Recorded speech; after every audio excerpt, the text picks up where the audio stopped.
కాదని అధికారంలోకి వచ్చేటువంటి పరిస్థితి వైఎస్ఆర్ కాంగ్రెస్ పార్టీకి లేదు. అటువంటి పరిస్థితి రావాలి అంటే కూటమి విచ్ఛిన్నం అవ్వాలి. కూటమి విచ్ఛిన్నం అవటం ద్వారా మాత్రమే అధికారంలోకి రాగలుగుతాం అనేటువంటి మాట ఈ రోజున జగన్మోహన్ రెడ్డి గారి పార్టీకి ఆయన ఒక సందేశం, మేఘ సందేశం పంపించాడు. ఇప్పుడు మేఘ సందేశం ఏముందండి, ఆయన ప్రెస్ మీట్ లో డైరెక్ట్ గా చెప్పారు. మేఘ సందేశం ఏముంది, డైరెక్ట్ గానే చెప్పాడు కదా ఆయన. వెళ్ళిద్ది డైరెక్ట్ గా మేఘాల్లోనే కదా వెళ్ళిద్ది. సరే, ఏదేమైనా ఇవాళ వైఎస్ఆర్ కాంగ్రెస్ పార్టీ సంక్షోభంలో ఉంది. ఆ సంక్షోభంలో అనేకమైనటువంటి సమస్యలు వస్తా ఉన్నాయి. మీ పార్టీ మీద కూడా, మీ టీడీపీ పార్టీ మీద కూడా ఆయన ఆరోపణలు చేశారు. గతంలో జగన్మోహన్ రెడ్డి గారు కూడా ఇట్టాగే అంతా నేనే అనుకున్నాడు, 20 నుంచి 25 ఏళ్ళ పాటు నేనే ఒంటెత్తు పోకళ్ళు పోయాడు. ఇప్పుడు టీడీపీ ప్రభుత్వం కూడా అట్లాగే చేస్తుంది. కాదే నారా లోకేష్ గారు అనుకున్నారు, లోకేష్ బాబు అన్నారు. ఈ బాబు అని సంబోధించడం వెనక కూడా రకరకాల ఊహాగానాలు వస్తున్నాయి. గతంలో లోకేష్ నాయుడు అని రకరకాలుగా మాట్లాడాడు. అధికారం మదం నెత్తికెక్కినప్పుడు, అధికారం మదంతో కళ్ళు మూసుకుపోయినప్పుడు ఎట్లా అంటే అట్లా మాట్లాడు. ఇప్పుడు ఆ అధికారం మదం దిగింది కాబట్టి, అధికారం పోయింది కాబట్టి, వాళ్ళ పార్టీలో కూడా తీవ్రమైన సంక్షోభం నడుస్తూ ఉంది కాబట్టి, ఇప్పుడు మనకి చెప్పేది విజయసాయిరెడ్డి చెప్పే సంక్షోభం కొంతే. ఆ పార్టీలో ఇంకా చాలా పెద్ద పెద్ద నాయకులు, ధర్మాన్ ప్రసాద్ లాంటి వాళ్ళు కానీ, లేదా బొత్స కానీ, ఇటువంటి అనేకమైన సంక్షోభాలు రాబోయే రోజుల్లో ఇంకా తీవ్రమైనటువంటి రాబోతా ఉన్నాయి. ఇది ట్రైలర్ మాత్రమే. విజయసాయిరెడ్డి అనేటువంటిది కేవలం ట్రైలర్ మాత్రమే. ఇంకా అనేక మంది సీనియర్ నాయకులు ఆ పార్టీలో సంక్షోభం తలెత్తబోతా ఉంది. వాళ్ళందరూ కూడా ఆ పార్టీని వదిలి బయటికి వెళ్ళేటువంటి ప్రయత్నాల్లో ఉన్నారు. కారణం ఏంటంటే ఈ ఒంటెత్తు పోకడ్లు. ఇప్పుడు ఇందాక మోహన్ రెడ్డి గారు ఏదో చెప్పారు, ఏదో ఓదార్పు యాత్రకి వెళ్తారంటే తెలుగుదేశం పార్టీ కాంగ్రెస్ పార్టీ ఒప్పుకోలేదు, సోనియా గాంధీని పార్టీని సార్. ఒకటి, కేవలం జగన్మోహన్ రెడ్డి గారు ముఖ్యమంత్రి అవటం కోసం మాత్రమే ఓదార్పు యాత్ర మొదలు పెట్టాడు. అప్పుడున్న కాంగ్రెస్ పార్టీ ఏం చెప్పింది, అందరినీ ఒక చోటకు పిలిచో లేదా జిల్లాకు ఒక దగ్గర హెడ్ క్వార్టర్స్ పెట్టో పిలిచి చేయండి అంటే, లేదు కుటుంబాల్లో వ్యక్తిని పోగొట్టుకున్నటువంటి వాళ్ళ దగ్గరికి మనం వెళ్ళాలి తప్ప వాళ్ళని మన దగ్గర పిలిపించుకోవడం సంస్కారం కాదు అన్నారు కదా.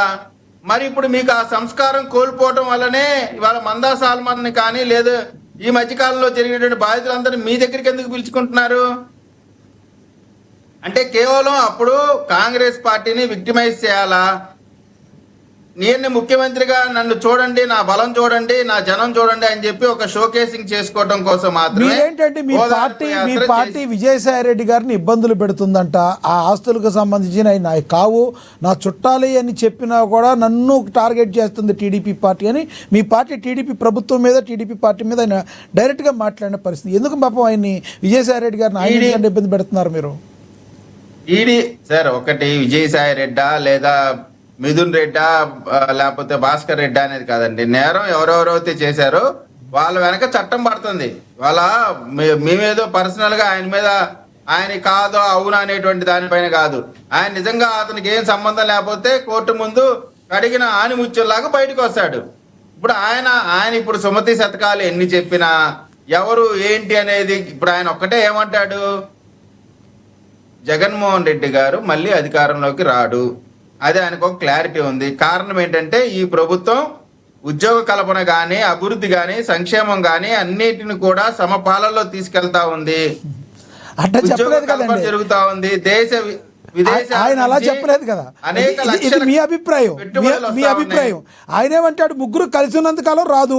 అసలు ఆయనకి సరిగ్గా క్వార్టరీ ఒకటి ఏర్పాటు చేస్తున్నారు కానీ మంచిగా చెప్పేవాళ్ళు, ఆయనకి ఒక వ్యూహం ఉండాలి, వ్యూహం చెప్పేవాళ్ళు ఎవరు లేరు కాబట్టి రాదు అన్నారు. కానీ మీ ప్రభుత్వం బాగా చేస్తుంది, వచ్చే అవకాశం లేదని అనలేదులేండి సార్. ఇప్పుడు వాళ్ళు ఎన్ని తప్పులు చేసినా, ఎన్ని ఒప్పులు చేసినా మేము మంచి పరిపాలన ఇవ్వాల్సిన బాధ్యత ప్రజలు ఎన్నుకున్నటువంటి పార్టీగా మాకుంది.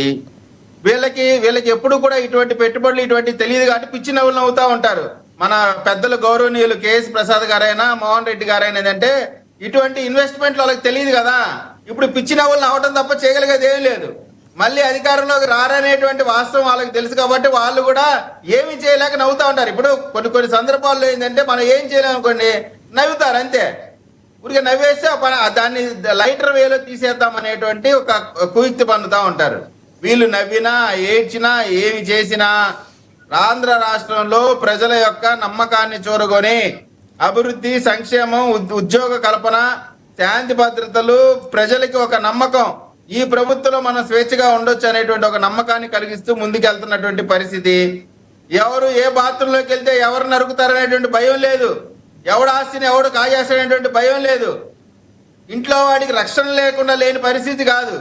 కాబట్టి అటువంటి పరిస్థితి లేదు. కాబట్టి ఇంట్లో కుటుంబ సభ్యులే ఏం జరుగుతుందో అని చెప్పి ఎన్నికలకు ముందే దేశ విదేశాలకు పారిపోయినటువంటి పరిస్థితి లేదు. అందుకని ఖచ్చితంగా మళ్ళీ ప్రజల నమ్మకాన్ని చూరగొని తద్వారా మేము మళ్ళీ అధికారంలోకి వస్తామనేటువంటిది విజయసాయి రెడ్డి చెప్పేది ఏంది ఆంధ్ర రాష్ట్ర ప్రజలందరికీ తెలుసు. ఈ కూటమి కలిసే ఉంటది, అధికారంలోనే ఉంటది.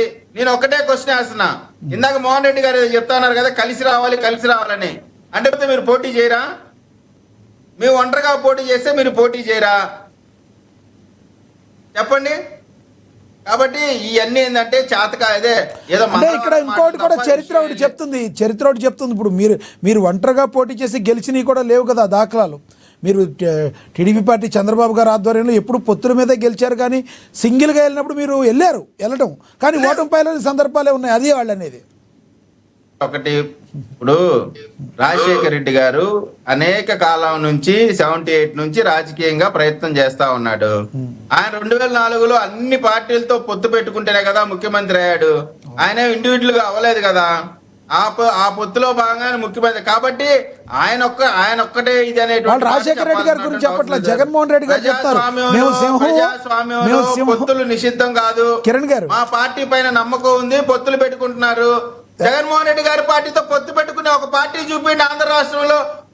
ఈ పార్టీ వైఎస్ఆర్ కాంగ్రెస్ పార్టీతో పొత్తు పెట్టుకునిద్ది, ఒక చిన్న ఆర్గనైజేషన్ కూడా మీతో పొత్తు పెట్టుకో. సో మీరేమంటారంటే సీన్ లేదు కాదు సార్, మీరేమంటారంటే పొత్తు పెట్టుకుంటా కూడా అర్హత లేని పార్టీ కాబట్టి ఎవరు పొత్తు పెట్టుకోరంటారు మీరు వాళ్ళతో. మీరు అనేది 1000% అదే మాట. రైట్ సార్, రాక్షసులతో ఎవరు పొత్తు పెట్టుకుంటారండి? Okay right. మీరు వేరే పొత్తు ఎవరు పెట్టుకోరు? కాలకేయులు ఎప్పుడు సింగిల్ గానే వస్తారు, పొత్తు పెట్టుకోరు.